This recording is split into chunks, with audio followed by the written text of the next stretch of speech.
হয়ে যাবে, তাই কোনো রকম শুভ কার্য সম্পন্ন হবে না। প্রসূতি মহিলাদের সাবধানতা অবলম্বনীয়।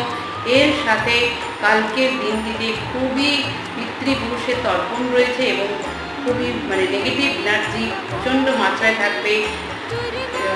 আত্মা, শরীর ও মন সম্পূর্ণটাই গ্রহণের কবলে থাকছে।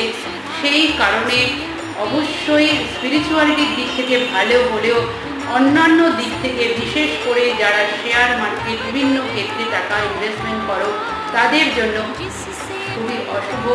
এবং বৃষ রাশি, কন্যা রাশি, মকর রাশি, এদের ক্ষেত্রে খুবই সাবধানতা অবলম্বনীয়। বিশেষ করে যাদের হস্তা নক্ষত্রে কোনো গ্রহ রয়েছে, তাদের জন্য খুবই এই দিন খুবই সাবধানতা। কোনো বড় ডিসিশন, সিদ্ধান্ত কালকের দিনে নেওয়া যাবে না।